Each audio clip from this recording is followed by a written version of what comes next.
We discussed the bridge.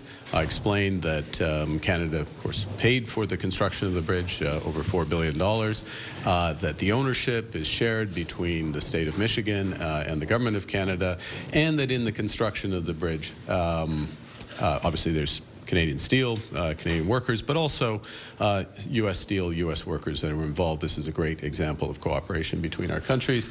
Look forward to it opening. He also believes that the U.S. should own at least half of the bridge, have shared authority over what passes across it, and participate in the economic benefits generated by its use. This is just another example of President Trump putting America's interests first, and so he made that very clear in his call with Prime Minister Carney earlier today.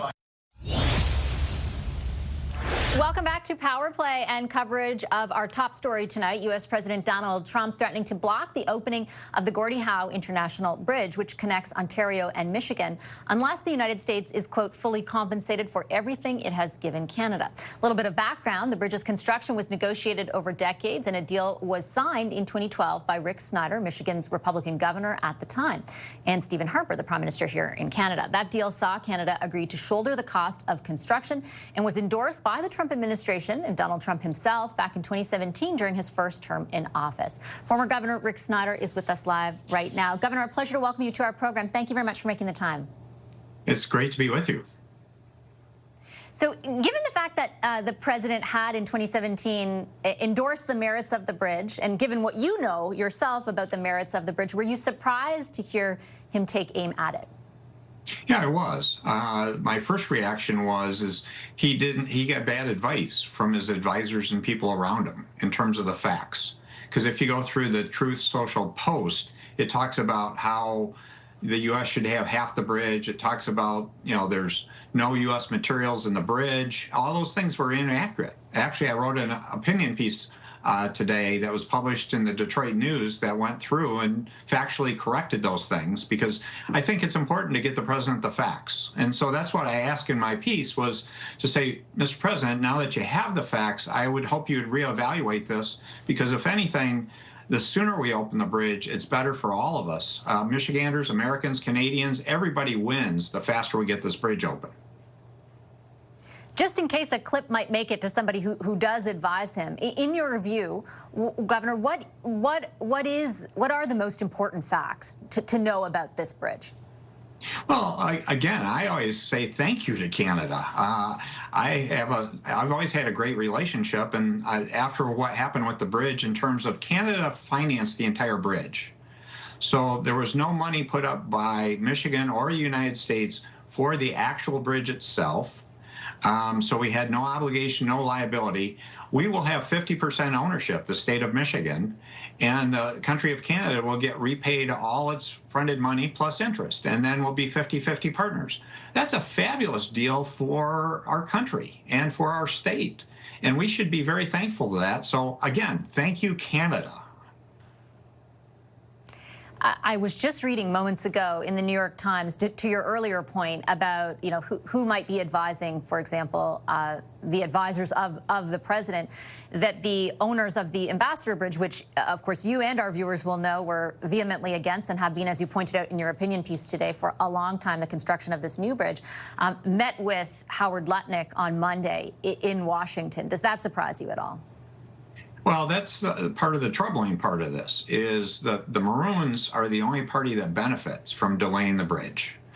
They make a lot more money at the expense of Canadian and American consumers and everyone else that would benefit with the new bridge being opened. So it's clear they found someone to talk to. I don't know if it was Lutnick or someone else, but they got someone to go talk to the president and give him bad information. So I appreciate the Prime Minister clarifying that. I'm trying to reinforce the same message as are many other people, and I hope that our president reevaluates the situation and says, this bridge is not the place to have a dispute. Again, if there are trade issues, let's talk about them in a civil fashion and a rational fashion and work through these issues. I can tell you overall, though, Michiganders are very pro-Canada. Well, I did want to ask you, just sort of based on the current context, when you were negotiating this, when you ultimately decided it was in the best interest of Michigan, the value you saw and perhaps see in a greater level of interconnectedness between Ontario and Michigan, but also Canada and the U.S. vis-a-vis that bridge and the bridges and the border that exists in that area. Yeah, well, it's always been incredible. One of the favorite things I have every year is going to the International Freedom Festival, where we celebrate with Windsor across the river from Detroit. And one of the most moving things to me every year isn't just the fireworks. During the course of that event, 2 helicopters take each of the country's flags down the river and they play the national anthem. And that's an emotional moment for me. It's really important. And the other fun thing I'll show you, I found this on my bookcase while I was waiting to talk to you. It says, build the bridge, and it goes back to the new international trade crossing. So there's a long history here of saying, Michiganders, I love the Canadians, we all love the Canadians. I joke to people, the only people we have issues with are the people in Ohio. I know, as you point out, there are other, trade irritants that certainly will come up for discussion. But I wondered your vantage point, which is, again, I think fairly unique, having been the governor of a state that is so closely tied to Canada, on the current state of the relationship. There's been a lot of talk lately, including our Prime Minister, who made a speech a few weeks ago about the perceived permanence of the change in the relationship. And I wondered what you thought about that. Well, it's clearly a concern, the things that have been going on, but I believe long-term, it's just a wonderful relationship. There will be ups and downs, and we're in a down cycle now. But let's look to the long term. One thing I was proud of is for 6 years, I was chair of the Great Lakes Governors and Premiers Conference.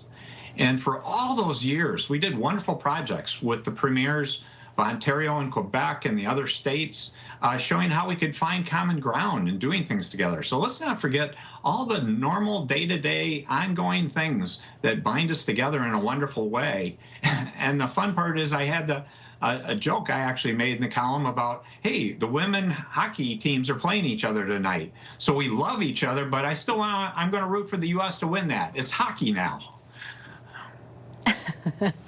I understand the view, but we'll probably take the opposite one here in Canada, as I'm sure you'll understand as well, Governor. Do you ultimately think that those? Yeah. Do you ultimately think the ties that you obviously remember very fondly will supersede the very real fraction, the very real sort of impact that we feel right now of what's going on? Yeah. Again, we have to respect that there are some differences that need to be addressed. But the dairy issue's been out there for years, the one that the president specifically talked about. Those are things we can work through. Let's not forget, that's one item that I wouldn't put as a major issue on the list compared to all the wonderful things that are happening on an ongoing basis, all the trade that goes on every day, and all the additional trade that would happen if we'd simply get this bridge open and going. So every day that bridge is held up, it's costing American and Canadian consumers more money, making it harder for our businesses. No one wins by this bridge being delayed. Let's get it open. And that's my message to our president. I'll leave it on that note. Sir, a real pleasure. I appreciate you making the time, Governor. Thanks.